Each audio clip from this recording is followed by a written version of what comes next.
Hello बच्चों, मैं अग्रवाल रुचि राजस्थान सरकार और वेदांता की CSR इनिशिएटिव ई कक्षा में आप सभी का स्वागत करती हूं, जिसके टेक्निकल पार्टनर है मिशन ज्ञान। तो बच्चों, हमने हमारा 3rd चैप्टर खत्म कर दिया, मांग की अवधारणा।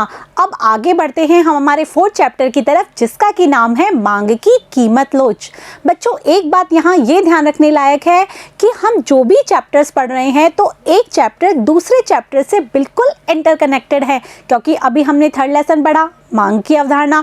तो अब जो मांग की कीमत लोच पढ़ेंगे वो मांग की अवधारणा से ही इंटरकनेक्टेड है। तो इसके लिए आपको पहले तीसरे चैप्टर को अच्छे से पढ़ना है, तभी आप 4th चैप्टर को बहुत अच्छे से समझ पाएंगे। तो आइए पढ़ते हैं मांग की कीमत लोच के बारे में।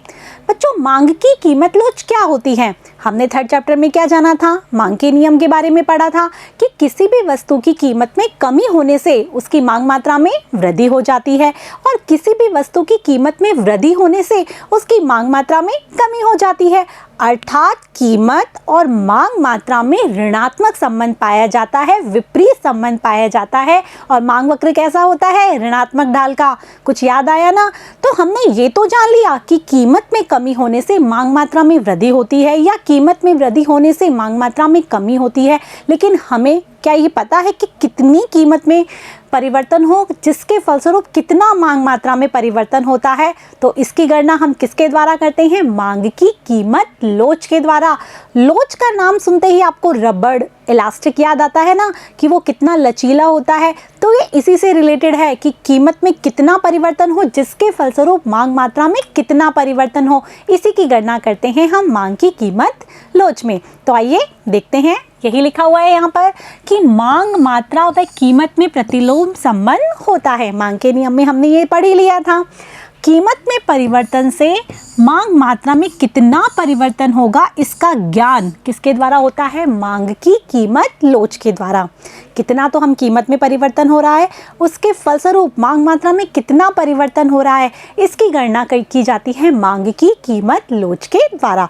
जैसे कि हमने माना कि कीमत में 10% परिवर्तन हो रहा है, तो उसके फलस्वरूप मांग मात्रा में 10% होता है, या 5% होता है, या 15% परिवर्तन होता है। इसकी गणना ये किसके द्वारा की जाती है? मांग की कीमत लोच के द्वारा। समझ में आ रहा है? तो कीमत में होने वाला आनुपातिक प्रतिशत परिवर्तन और उसके फलस्वरूप मांग मात्रा में होने वाला आनुपातिक प्रतिशत परिवर्तन का जो अनुपात है, वही कहलाता है मांग की कीमत लोच। आया बच्चों समझ में?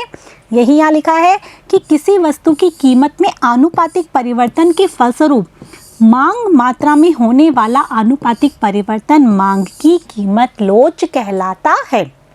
पहले परिवर्तन किस में होगा? कीमत में। कीमत में आनुपातिक परिवर्तन और उसके फलस्वरूप मांग मात्रा में होने वाला आनुपातिक परिवर्तन क्या कहलाता है? मांग की कीमत लोच। यही बात यहाँ पर लिखी गई है।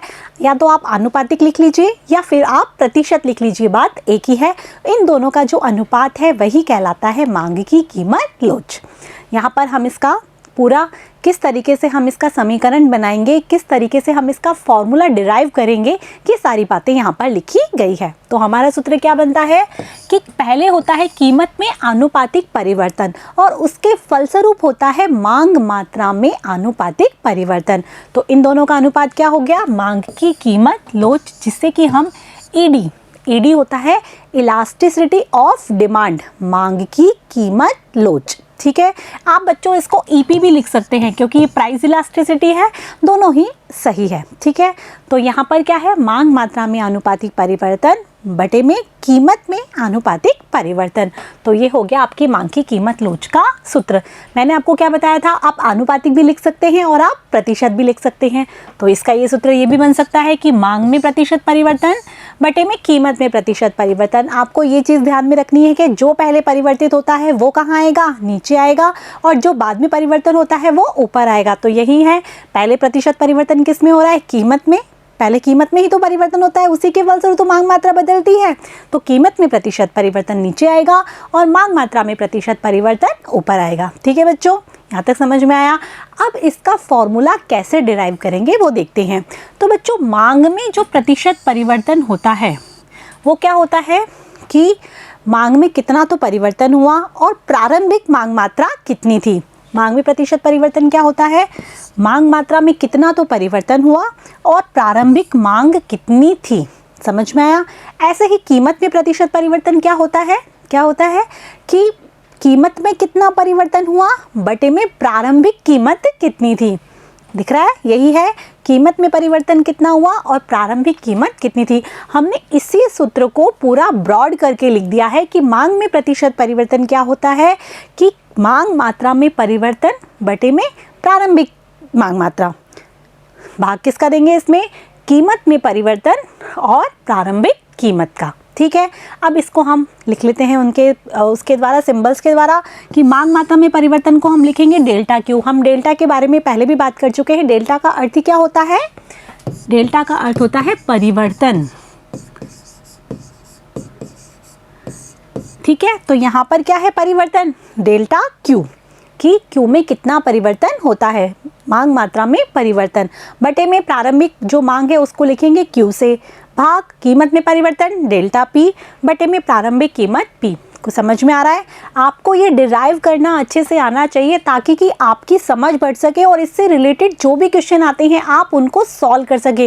यदि आप इसको रट लोगे तब तो आप क्वेश्चन सॉल्व नहीं कर पाओगे। समझ में आ रहा है? तो हमें इस तरीके से इसको बनाना है। अब आगे देखते हैं कैसे बनाएंगे इसको। हमारा सूत्र यही बना था। क्या बना था हमारा सूत्र पीछे? डेल्टा क्यू बटे क्यू भाग डेल्टा पी बटे पी। यही बना था कि मांग मात्रा में परिवर्तन बटे में प्रारंभिक मांग, कीमत में परिवर्तन बटे में प्रारंभिक कीमत। और अब हम इसको क्या कर देते हैं? मल्टीप्लाई में करेंगे तो हमारा सूत्र बनेगा ये, डेल्टा क्यू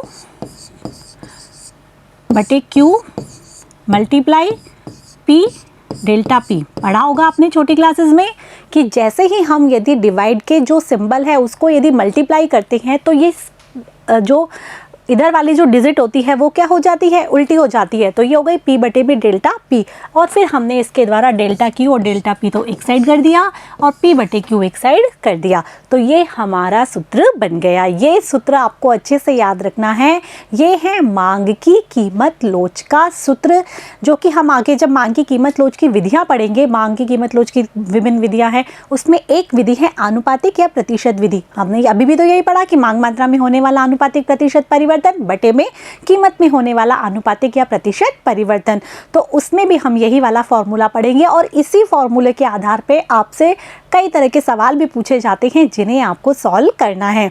तो आप किसको दो सूत्र याद रहेंगे? एक तो मांग मात्रा में होने वाला आनुपातिक या प्रतिशत परिवर्तन बटे में कीमत में होने वाला आनुपातिक प्रतिशत परिवर्तन, या डेल्टा क्यू बटे में डेल्टा पी इंटू पी बटे में क्यू। ये इसके मांग की कीमत लोच के सूत्र हैं। और अब ये किस किस को डिनोट करते हैं ये तो मैंने आपको बता ही दिया कि डेल्टा क्यू किसको बताता है? मांग मात्रा में होने वाला परिवर्तन, यही यहाँ पर लिखा हुआ है। पी किसे बताता है? कीमत में होने वाला परिवर्तन। पी प्रारंभिक कीमत और क्यू है प्रारंभिक मांग मात्रा। ठीक है बच्चों, अब इम्पॉर्टेंट बात क्या है कि मांग की लोच हमेशा ऋणात्मक होती है। ये बात हमेशा ध्यान रखना कि मांग की लोच हमेशा ऋणात्मक होती है, चाहे वो सिंबल आए या ना आए, लेकिन आपको हमेशा ध्यान रखना है कि मांग की लोच ऋणात्मक होती है। क्यों? ये तो आपको पता ही है, क्योंकि मांग में और कीमत में कैसा संबंध पाया जाता है? विपरीत या ऋणात्मक संबंध। तभी तो मांग की लोच कैसी होती है? ऋणात्मक। यही बात यहाँ लिखी है कि मांग की कीमत लोच ऋणात्मक होती है क्योंकि मांग मात्रा और कीमत में विपरीत संबंध होता है। आगे बच्चों समझ में? आपके एग्जाम में इससे रिलेटेड ये क्वेश्चन बनेगा कि मांग की कीमत लोच की परिभाषा लिखिए, तो आप आराम से लिख देंगे कि मांग कीमत में होने वाला प्रतिशत परिवर्तन जिसके फलस्वरूप मांग मात्रा में होने वाले आनुपातिक प्रतिशत परिवर्तन को ही क्या कहते हैं? हम मांग की कीमत लोच। और इसका सूत्र कैसे बनाएंगे वो मैंने आपको अच्छे से समझा ही दिया। ठीक है बच्चों, अब आगे के लिए हम क्वेश्चन सॉल्व करते हैं जो कि आपके एग्जाम में अधिकतर पूछे जाते हैं इससे रिलेटेड, और आपको इनके क्वेश्चन सॉल्व करने आने भी चाहिए। कुछ तो आपकी बुक्स में दिए हुए हैं और कुछ मैंने आपको बाहर से दिए हैं, किसके लिए? एक्सरसाइज करने के लिए। ठीक है बच्चों, तो हम सॉल्व करें इनके क्वेश्चंस। तो पहला क्वेश्चन है, किसी भी वस्तु की कीमत 10% गिरने से उसकी मांग 10 इकाई से बढ़कर 14 इकाई हो जाती है, तो मांग की लोच की गणना कीजिए।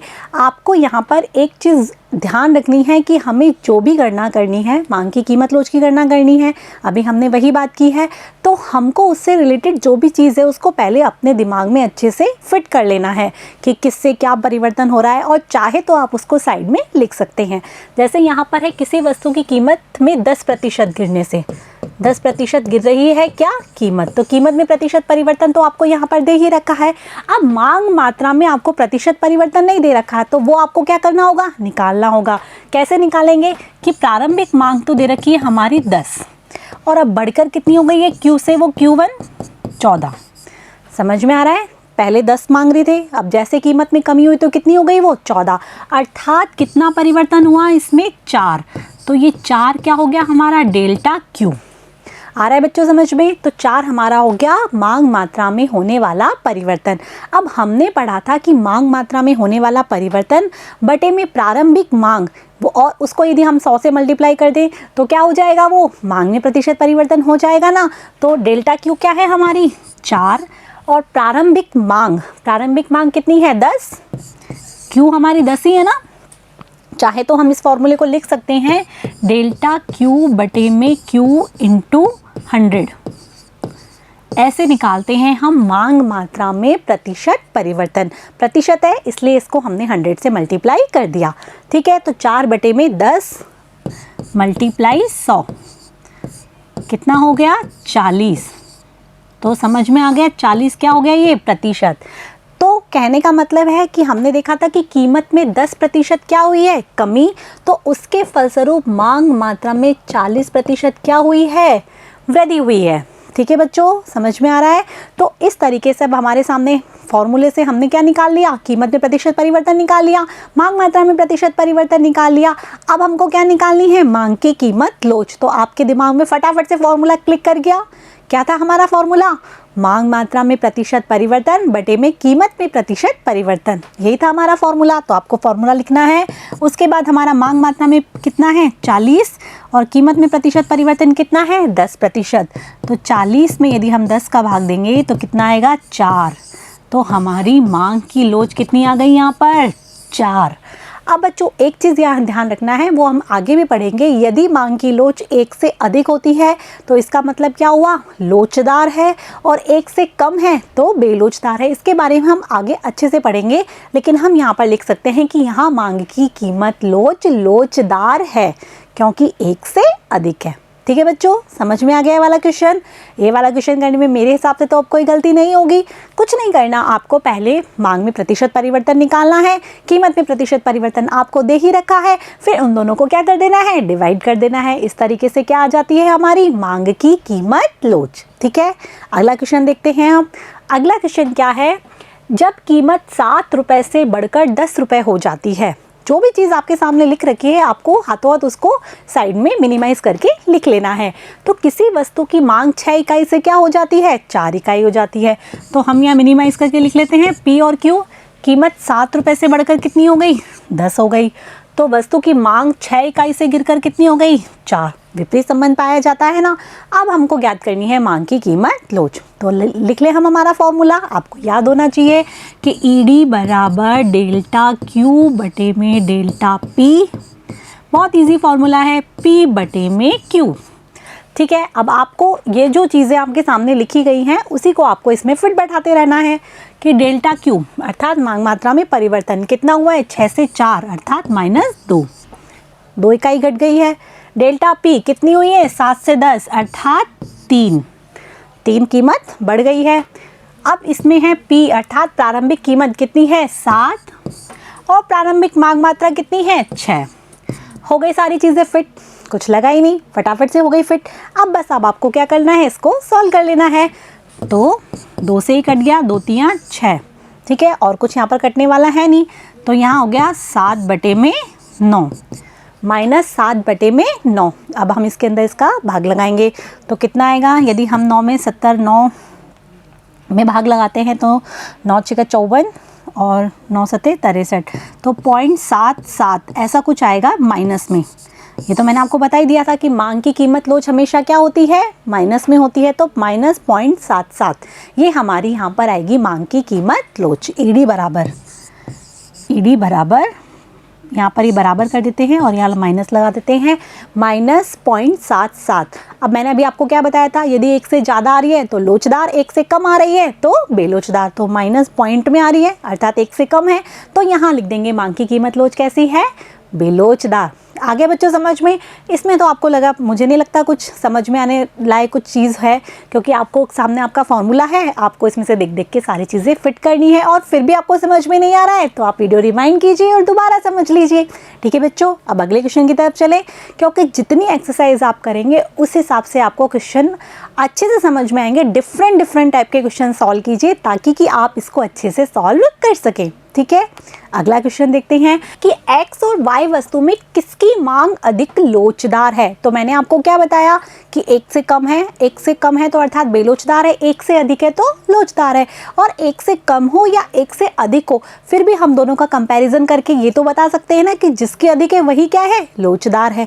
तो अब हम यहाँ देखते हैं x वस्तु की निकाल कर मांग की कीमत लोच, और फिर y वस्तु की निकाल कर मांग की कीमत लोच, और फिर उन दोनों का कंपैरिजन करके बताएंगे कि किस वस्तु की मांग की कीमत लोच अधिक है अर्थात लोचदार है। ठीक है, तो सबसे पहले हम क्या लिखते हैं, उसका फॉर्मूला, जो कि आपको याद ही हो गया होगा अभी तक तो, क्योंकि हमने काफ़ी बार रिपीट जो कर लिया है। तो क्या है इसका फॉर्मूला, डेल्टा Q बटे में डेल्टा P मल्टीप्लाई P बटे में Q।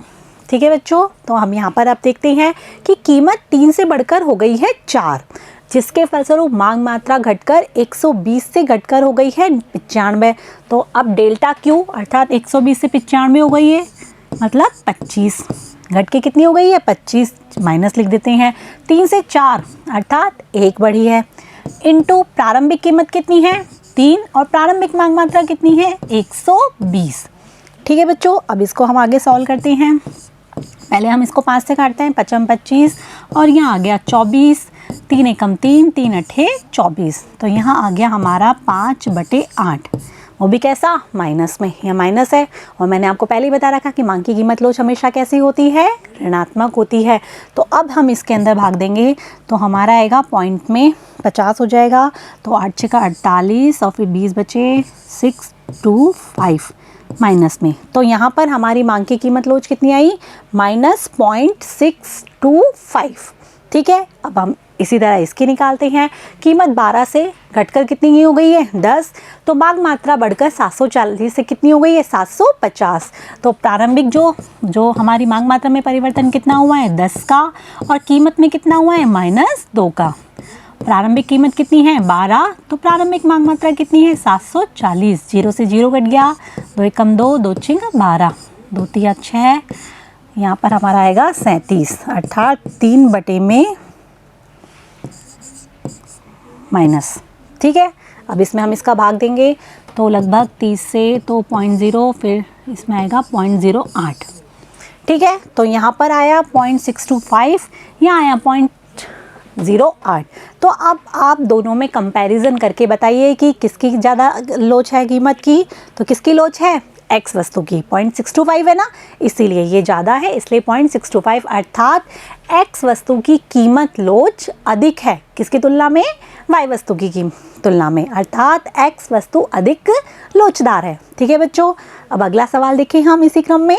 तो अगला सवाल क्या है, ये सवाल बच्चों सब होंगे उसी फॉर्मूले से, लेकिन ये अलग अलग तरीके से आपको दिखाए गए हैं, क्योंकि एग्जाम में कोई सा भी सवाल पूछ सकता है और किसी भी तरीके से पूछ सकता है, तो आप कंफ्यूज ना हो, इसीलिए मैंने सभी पैटर्न का एक एक सवाल उठा लिया है। ठीक है, तो क्या सवाल है कि 25 रुपये प्रति इकाई पर एक वस्तु की मांगी गई मात्रा कितनी है 500। तो P और Q, तो 25 रुपये है कीमत, तो उस पर मांगी गई मात्रा कितनी है 500। यदि किसी की उस वस्तु की कीमत 20% बढ़ जाए, आप ये ध्यान देना, यहाँ पर बढ़ी हुई कीमत नहीं दिखाई है बल्कि 20% बताई है, तो मांग मात्रा घटकर कितनी हो जाती है 450। मतलब मांग मात्रा तो 450 हो गई, कीमत हमें नहीं पता कितनी हुई है, उसने तो ये लिखा है ना कि 20%। तो मांग की कीमत लोच की गणना करनी है और ये भी बताना है कि वस्तु की कीमत लोच कैसी है। ठीक है, तो अब हम पहले इसकी कीमत निकालें। तो हमको क्या करना है, कीमत 20% बढ़ गई है, तो हमें जो पहले कीमत कितनी थी 25, उसका 20% कीमत को बढ़ाना है। तो कैसे निकालेंगे, 25 गुणा 20% बढ़ी है, इसलिए 20/100 का भाग लगा देंगे। ठीक है, 5 5 कितना आया 5, अर्थात कितनी बढ़ी है कीमत? 5 रुपये।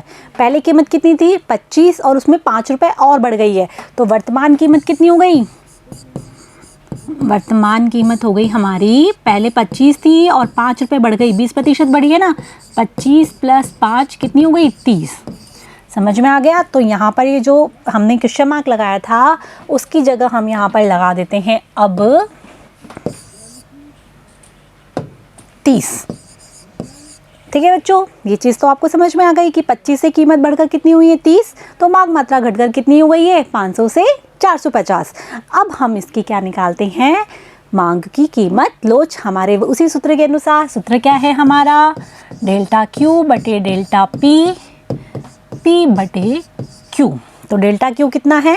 50। डेल्टा P कितनी हुई है? 5 मल्टीप्लाई प्रारंभिक कीमत कितनी है हमारी? 25 और प्रारंभिक मांग मात्रा कितनी है? 500। 1 0 से 1 0 कट गया, ये 5 है, 5 से 5 कट गया, 25 1/2 कितनी हो गई? 1/2 माइनस में 0.05। ठीक है, सॉरी बच्चों, 0.05 नहीं, यहाँ पर आएगा 0.5।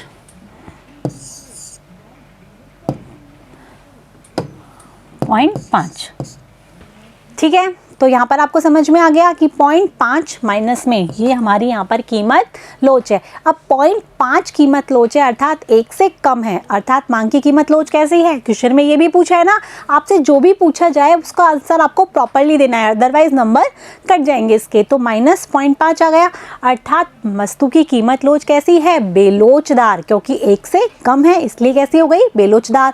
यदि 1 से अधिक होती तो कैसी होती? लोचदार। तो आगे बच्चों समझ में? तो इस तरीके से आपको पूरे क्वेश्चन का सॉल्यूशन देना है, लास्ट में लिखना है कि वस्तु की कीमत लोच यहाँ पर बेलोचदार है। ठीक है बच्चों, तो ये हमने जाना मांग की कीमत लोच किसे कहते हैं, उसके फॉर्मूला किस तरह से हमने डिराइव किया। तो आपको याद हो गया होगा उसका फॉर्मूला, मांग मात्रा में प्रतिशत परिवर्तन बटे में कीमत में होने वाला प्रतिशत परिवर्तन, डेल्टा Q बटे में डेल्टा P इंटू P बटे में Q। डेल्टा Q क्या है यहाँ पर? मांग मात्रा में परिवर्तन, डेल्टा P क्या है? कीमत में परिवर्तन, गुणा प्रारंभिक मांग मात्रा बटे में प्रारंभिक कीमत।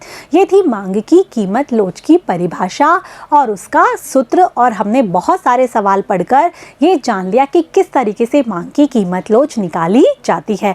तो आशा है कि आपको सारी चीज़ें समझ में आ गई होगी, और यदि आपसे एग्जाम्स में इससे रिलेटेड कोई क्वेश्चन पूछा जाता है तो आप उसका आंसर भी अच्छे तरीके से दे पाएंगे।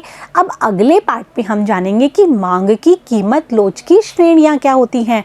अब ये श्रेणियाँ क्या है? अर्थात कि कीमत में कितना परिवर्तन होता है, उसके फलस्वरूप मांग मात्रा में कितना परिवर्तन होता है। क्या तो ऐसा हो कि कीमत में थोड़ा सा परिवर्तन हुआ और मांग मात्रा बहुत अधिक बढ़ जाए, एक ऐसा होता है कि कीमत में परिवर्तन हुआ, मांग मात्रा पर कुछ असर ही ना पड़े, और एक ऐसी भी स्थिति होती है कि कीमत में परिवर्तन होने के फलस्वरूप मांग मात्रा अनंत हो जाती है। तो इसके आधार पर मांग की कीमत लोच की श्रेणियां बनाई गई हैं, जो कि बहुत इंपॉर्टेंट है, जिसे जानेंगे हम अगले वीडियो में। तब तक के लिए मेरे साथ बने रहिए, पढ़ते रहिए, पढ़ते रहिए। Thank you.